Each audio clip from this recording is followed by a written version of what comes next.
Yo people, welcome back to the channel and welcome back to another Grizzly post-match reaction. This time on the back of Manchester United 0, Liverpool 3 from Old Trafford. Arne Slot's first big test, they said. Passed it like Liverpool. Passed it like Liverpool's midfielders and defenders and attackers did. With flying colours. What can we say, people? What can we say? People were plotting our downfall this season. So many were saying Klopp's gone, Slot's in. They won't be the same. We're not the same. We're different. We have seen a new style of football being developed, and it's early days. I'm not getting carried away, but it's impressive. And not to speak on something that you see is a crime, in my opinion. So let's get into it. Look, selection-wise, I thought it was going to be the same. Team picks itself. Absolutely no reason to change anything. Also, the last game before the international break, so we go again. Konate, I felt much more assured with Konate playing instead of Kwanzaa because of the perceived threat of Rashford, and we're going to get into it. There was no threat from Rashford. Let's make that clear. There was no threat from Rashford. But the team picked itself. Gravenberch and McAllister as the double pivots. Mohamed Salah on the right. Lucho cooking on the left. And Jota just a nuisance through the middle. Funny enough, all three games we've started off a little bit slow, and we started off slowly again. I thought United pressed us well and had more of the ball than they even imagined. Like, Man United are just not a possession-based team. Yet, they had a bit of possession, but we just held back and we didn't press them. We just covered our tracks, covered our runners, and everything was being played in front of us, which kind of was a surprise how people envisaged the game was going to go. But it lasted about 15 minutes. 15 minutes of Man United possession, and then we actually score the first goal. And it was a lovely goal, but it's flagged for offside. Mohamed Salah gets an unfortunate touch. If he leaves it, it's an actual tap-in for Trent at the far post. A lovely move. And Gravenberch was the instigator. I thought Gravenberch, amongst a sloppy 15-20 minutes from the rest of the team, was the standout performer. Continuing a rich vein of form in this new position. Looks a player that's very comfortable. Doesn't look, is comfortable on the ball. Being able to take it in tight areas of the pitch. Being pressed, being marked, not a problem for him. And I thought McAllister, who again started off slowly, sort of slotted in really well as his partner. I thought Mohamed Salah's movement and his passing and his intelligence was a joy to watch again.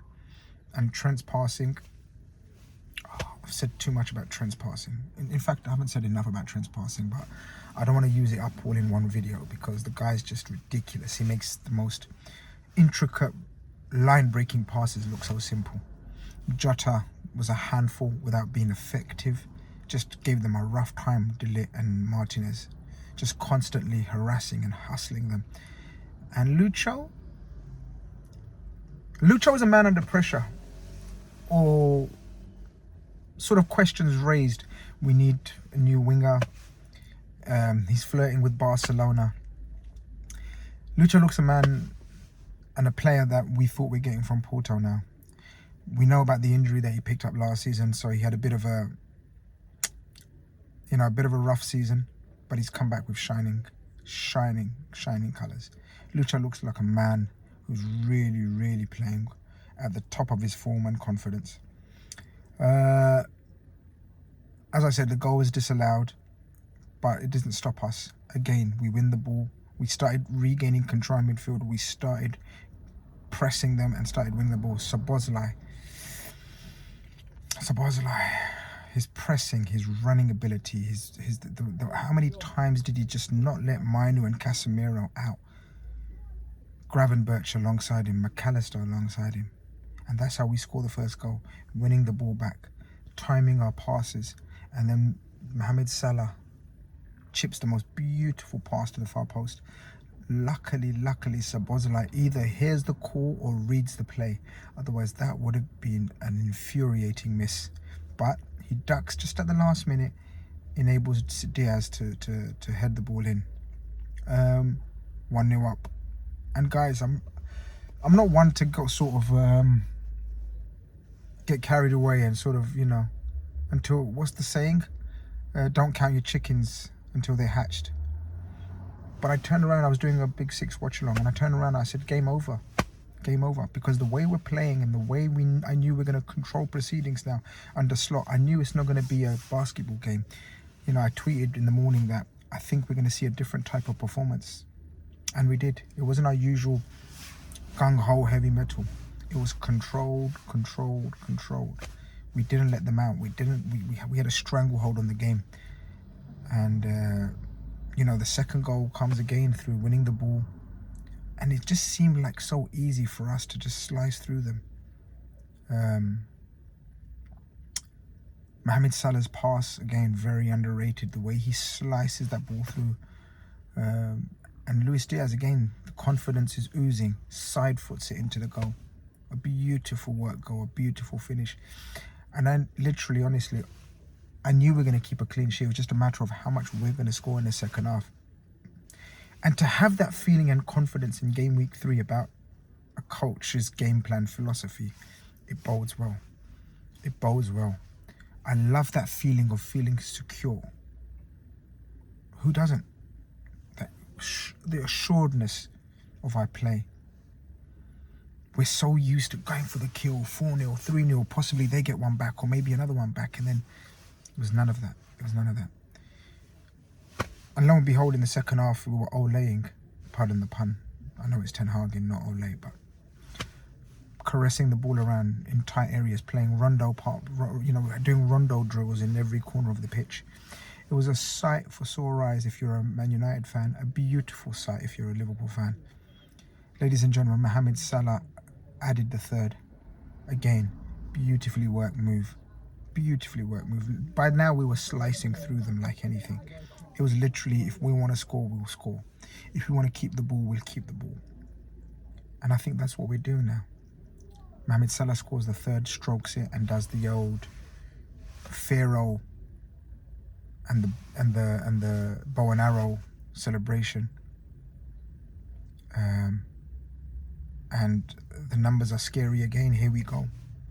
Is it season 8? And the numbers are getting scary again already. Many people were plotting Liverpool's downfall, Salah's downfall. But here we are, 3-0 up and coasting at Old Trafford.